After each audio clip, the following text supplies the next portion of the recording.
শেখ হাসিনা ক্ষমতায় থাকাকালে চোরতন্ত্র কায়েম করার মাধ্যমে দুর্নীতি করে প্রচুর অর্থ বিদেশে পাচার করেছেন উল্লেখ করে অন্তর্বর্তীকালীন সরকারের প্রধান উপদেষ্টা প্রেস সচিব বলেছেন, তাকে এসব কাজের বিচার সরকারের সর্বোচ্চ অগ্রাধিকার।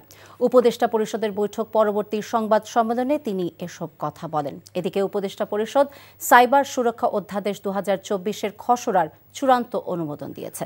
নজরানা চৌধুরীর রিপোর্ট। অন্তর্বর্তীকালীন সরকারের প্রধান উপদেষ্টা অধ্যাপক মোহাম্মদ ইউনূসের সভাপতিত্বে উপদেষ্টা পরিষদের বৈঠক অনুষ্ঠিত হয়। প্রধান উপদেষ্টার তেজগাঁও কার্যালয়ে অনুষ্ঠিত বৈঠকে পদোন্নতি বঞ্চিত 764 জন সরকারি কর্মকর্তাকে ভূতাপেক্ষ সুবিধা প্রদান, দক্ষিণ কোরিয়ার সাথে অর্থনৈতিক অংশীদারিত্ব চুক্তি, গণভবনে জাদুঘর প্রতিষ্ঠা বিষয়ে আলোচনা হয়। একই সাথে সাইবার সুরক্ষা অধ্যাদেশ 2024-এর খসড়ার চূড়ান্ত অনুমোদনও দেওয়া হয় এই বৈঠকে। নতুন যে সাইবার সুরক্ষা যে অধ্যাদেশ, এটার মাধ্যমে যেরকম সাইবার স্পেসও যেরকম সুরক্ষিত হবে আমাদের সমস্ত ভালনারেবল পিপলের জন্য, সমস্ত মানুষের জন্য, ঠিক অ্যাট দ্য সেম টাইম এটা আমাদের মিডিয়া ফ্রিডমকে প্রোটেক্ট করবে।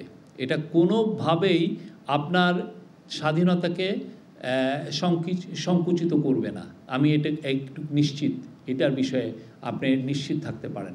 যেটা হয়েছে যে আগের যেগুলো কন্ট্রোভার্সিয়াল যেগুলো ক্লজ ছিল আগে সাইবার সিকিউরিটি অ্যাক্টের, সেগুলো সবগুলোকে বাদ দেওয়া হয়েছে।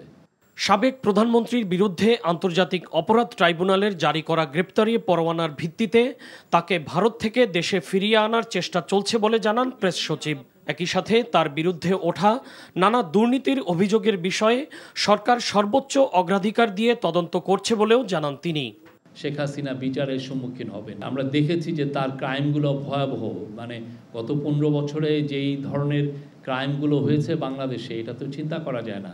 এবং পুরো পৃথিবী এখন হঠাৎ করে ঘুমের থেকে উঠে দেখছে যে তার ক্রাইমটা কি ছিল। এটা নিয়ে আমাদের খুবই সিরিয়াস, খুবই টপ প্রায়োরিটিতে এটা। আপনি জানেন উনি একটা চোরতন্ত্র এখানে জারি করেছিলেন। তো সেই চোরতন্ত্রে কারা কারা আসলে তার সাথে এই মহাচুরিতে জড়িত ছিল, এটা বাংলাদেশের মানুষ জানতে চায় এবং এটা জানানোটা আমাদের একটা নৈতিক দায়িত্ব। সিরিয়াসলি এটা আমরা ইনভেস্টিগেট করছি। গণমাধ্যমে দেশের আইনশৃঙ্খলা পরিস্থিতি নিয়ে যে ধরনের খবর উঠে আসছে তা তথ্য সমৃদ্ধ নয় বলেও মন্তব্য করেন প্রধান উপদেষ্টার প্রেস সচিব। নজরানা চৌধুরী, এনটিভি নিউজ, ঢাকা। চাকরি পেয়ে গেছি। চাকরি? আপনার কি কোনো কমন সেন্স নেই? আপনি একটা মানুষের বাসায় ঢুকে পড়ছেন কিভাবে? বাসায় প্রবেশের কি নিষেধ আছে নাকি? এই অসময়ে ছাদে আসার কারণ কি? নতুন করে কারো প্রেমে পড়লেন নাকি? আমি আকাশ দেখছিলাম, আকাশ দেখতে দেখতে হারিয়ে গেলাম, হঠাৎ করে আপনি আসলেন।